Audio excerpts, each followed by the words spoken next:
This video will walk through how to log in and use the day one model. You will get your username and password. So you type that in. If it's your first time, you'll be asked to change your password. Now you'll see two projects that you can select. Start with the pipe, chart conversion pipe lineal feet. Let it calculate through the vital four.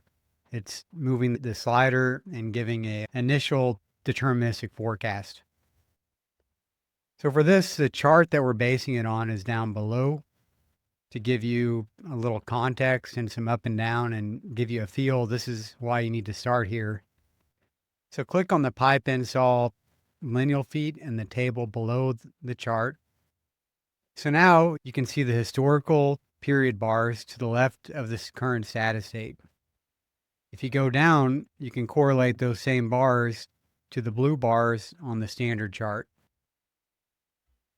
To the right of the status date, you have a redistributed according to that plan profile, but the sum of these bars now equals exactly what's remaining on your project. And if you click over the percent complete, you can see the budget earned remaining.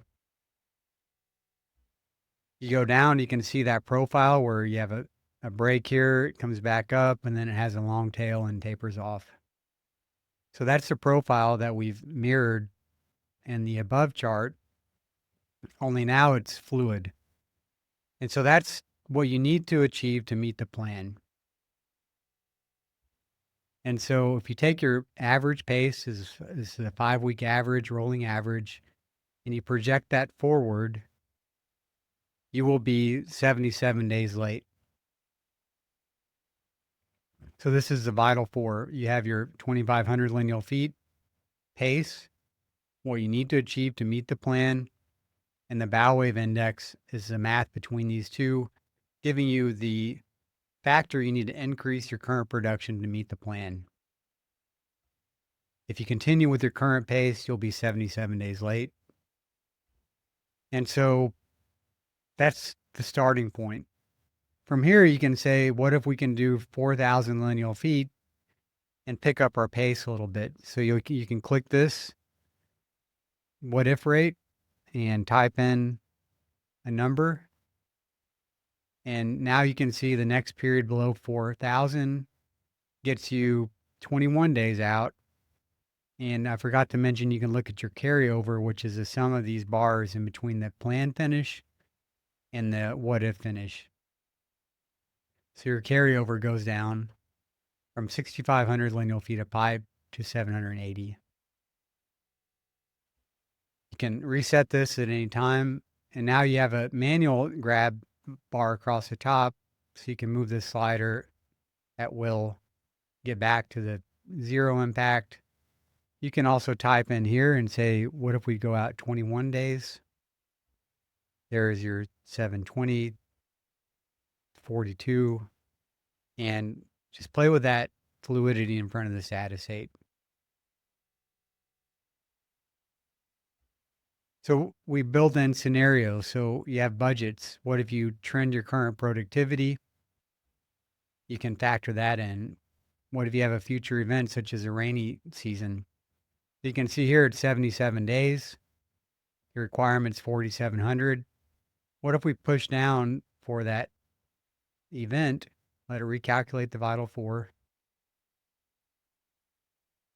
Now, instead of 77, you could be 91 days out because you can see this push down here for that rainy season. And so that's how you get started with the model, with understanding what's going on. Now you can go to the multiple row model. Again, when it loads up, let it run through its vital four calcs. So now this is the same operation, same slider, same what if rate you can change your impact. You have your vital four. But what's different is now you have every roll up on your project sorted in order of bow wave index. So this might be called your true critical path, your production critical path. You can see what your carryover could be at your current pace with each one of these different roll ups. Any one you want to look at closely, you just click on it. The chart populates at the top, and you can see the detail of the vital four, the carryover, and start to use that slider and conduct some what if scenarios. Let's go back to the overall. You can filter by different groupings. This particular example has 2 startups. You could have different loadouts if it's a module yard. So let's look at what a second startup could be.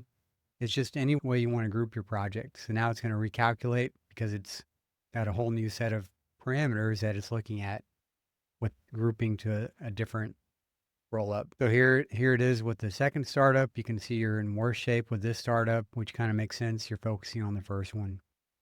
And if this is a different loadout, you could see your potential carryover for loadout, what your key pinch points are, and just get started with a solid understanding on a go forward basis of what you need. This demo should get you what you need to get started, and please reach out with any questions.